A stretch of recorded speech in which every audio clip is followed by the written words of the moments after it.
How's it going, guys? It's your boy Random Tall Guy. If you guys are new to the channel, do me a favor, drop a like, subscribe. Welcome to the channel. Sometimes I'll start a sentence and I don't even know where it's going. I just hope I find it along the way. Like an improv conversation. On today's video, I'm changing out the fuel filter on the 2004 Saturn Ion, just because I want my fuel pump to last as long as possible, just because it's annoying to replace it. And the part is normally about 10 bucks, so 10 bucks, it takes about 20 minutes to replace. So today I'm just gonna change it out real quick, and I'm gonna show you how. All right, guys, with the engine running, we need to depressurize the fuel system. Now, in order to do that, we're gonna go ahead and pull the fuse for the fuel pump. All right, guys, if you take a look at the diagram, you can see this is the fuel pump right here. So we just have to match it with what we're seeing right here. So the fuel pump should be that black relay with the yellow stripe. So we're gonna go ahead and pull it out. All right, guys, so I went ahead and pulled out the relay. That obviously killed the fuel pump, which killed the sending of the fuel to the engine. So the engine stalled, which is exactly what we wanted. We're gonna go ahead and shut off the car so we don't kill the battery. All right, guys, so now the fuel system is depressurized. We're gonna go ahead and just disconnect the battery so we don't short circuit or cause a fire or anything, because we are dealing with fuel underneath the car. So we want to disconnect the battery. Now the battery is located in the trunk, which is of course annoying to get to because I have a bunch of stuff on it. So I'm just gonna disconnect the positive cable. And to remove the positive cables, all you need to do is get a 10mm socket and ratchet and just unbolt this right here. This all it is just a long, basically like a long nut. Just put it to the side, and then you can go ahead and just take out the two wires right here. And make sure it's resting on something plastic, because if it touches this post right here, it's gonna go right back to completing the circuit. So just leave it like that, you should be good to go. All right, so now we're gonna go ahead and crawl underneath the vehicle. I do have 4 jack stands holding the vehicle and the jack itself holding the middle of the frame, just for extra safety. And I also have the 2 front wheels blocked, so it's not gonna roll. All right, and we go right here. This right here is your fuel pump. You have 2 quick disconnects cables, and then you have a metal hose here that you need to disconnect. It looks pretty rusty, so I'm thinking maybe in the future I should change it out. As of right now, I don't have any fuel lines, so I'm just gonna spray it with some kind of grease to keep moisture and water and salt away from it, and see if it can last a bit longer. But yeah, definitely want to change this fuel hose. I definitely want to change the fuel line because look how rusty it is, and I definitely don't want anything leaking. I don't want gasoline to be leaking because that's pretty nasty. And of course dangerous. So I'm just gonna go ahead and first I'm gonna disconnect these 2 lines. I believe these are quick disconnects, so you have to pinch the 2 sides. They're color coded, so you have like blue here and blue here. Just pinch it, and then you should be able to pop it out. It's just never been removed before, so it's gonna take a bit of wiggling. Oops. There we go. Came right off. Of course, you're gonna spill some gasoline, which is fine. It's not gonna be that much. Just get a cash can or something.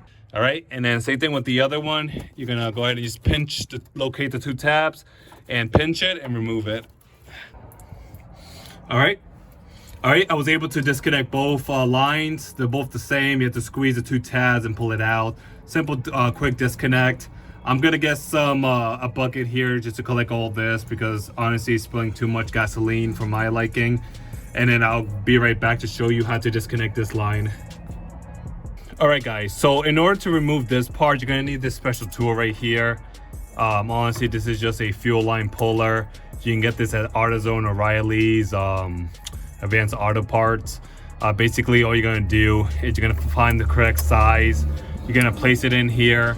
Then you're gonna force this tool inside this this hole right here, and that should basically release or separate the fuel filter from the line. It's pretty simple. I also went ahead and just unbolted the bolt that goes right here. There's a 10mm. It's right here. I just unbolted it so I have enough so I can actually push this away from the line. So I'm just gonna do that real quick, and we should be able to replace it at this point.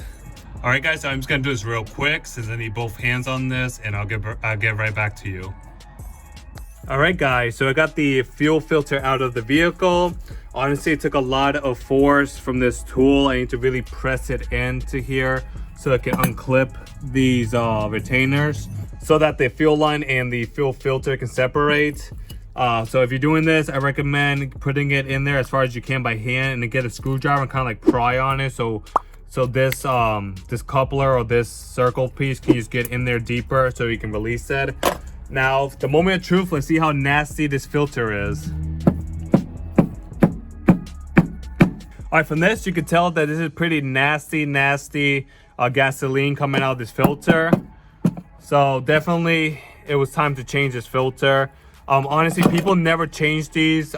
People have cars with 200,000 miles and they never change the filter. And then the fuel pump goes out and they're wondering why. Most likely it's because there's so much resistance from the filter itself that the fuel pump had to work extra, and basically it burns itself out. So I always recommend change out the filter if you have easy access to it. In this case, in this car, it was super easy. I'm gonna go ahead and change out the new one. This is a new one right here. It look exactly the same everything. You have a thick end and a skinny end, and you have the same hole for the fuel line over here, exactly the same design. And there is a rubber ring in there to make a tight seal. So I'm just gonna go ahead and swap it and put it back in the vehicle. Also, I forgot to mention that the new filter came with a new bracket. So I'm just gonna go ahead and change it out. I'm definitely gonna go to Home Depot and get a new fastener, just because the other one's completely rotted away, and I definitely know it's gonna snap the next time I'm gonna remove this. So I'm just gonna go to Home Depot, get a new fastener. Also, keep in mind, it comes with these plastic like fasteners, retainer clips here. We definitely don't need it. If you look at the old one, it didn't have it, so we can remove this and it should be fine. All right, so I got the new bracket on the filter. I'm gonna go ahead and put it back. It's gonna be the reverse process. First, we're gonna get the hard line on this side first. Then we're gonna go ahead and bolt it down to the frame, and then we're gonna go ahead and connect the two lines at the end. All right, and also if you take a look over here, these two ends right here, the two different sizes, one's bigger than the other. Same thing with the lines, one is bigger than the other, so you can't really mess that part up. So I'm just gonna go ahead and install it. It's kind of hard to film. It's kind of hard holding the camera with one hand and doing everything with the other hand. So I'm just gonna put the phone down. I'm just gonna do this real quick and I'll get right back to you. All right, guys, so the filter is back on. I made sure that the bracket is good, all the lines connected. I made sure they snapped in and made that clicking noise. Definitely you wanna make sure that the hard line is all the way in. If you have good eyes, you could kind of peep into there and make sure that those three clips are basically holding in the little ring for the fuel line. Everything looks good. I also went ahead and I wrote the mileage on the fuel filter, so next time when I do it, I can have an idea how long it was when it came to replacing this. Overall, easy job. Everything's connected again. I did spray some rust reformer to stop the spread of rust, so that's fine. I'm gonna go ahead and put the relay back in. I'm gonna reconnect the battery, and then I'm gonna go ahead and start it up and check for leaks. You definitely want to check for leaks. Because gasoline is definitely something you don't want to mess around with or go cheap on. So you definitely want to check for leaks so you can be safe. So I'm just going to go ahead and do that real quick, and I'll get right back to you. All right, guys, so I went ahead and I started up the vehicle. Now I'm going to go ahead and check for leaks.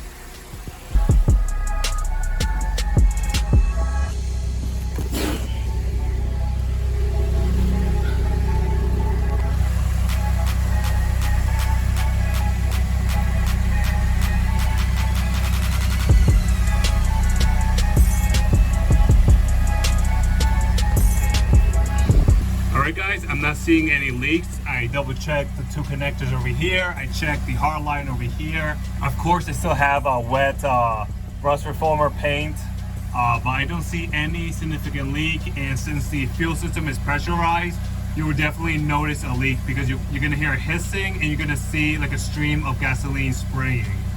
So far, it looks good. So we should be all set. The next video I'm gonna do is I'm gonna go ahead and replace the two fuel tank straps because they're completely rusty, and I definitely don't want those to give up. Alright guys, so I'm gonna end the video here. If you like the video, give me a thumbs up. If you guys are new to the channel, please hit that subscribe button. And as always guys, take care, be safe, bye bye.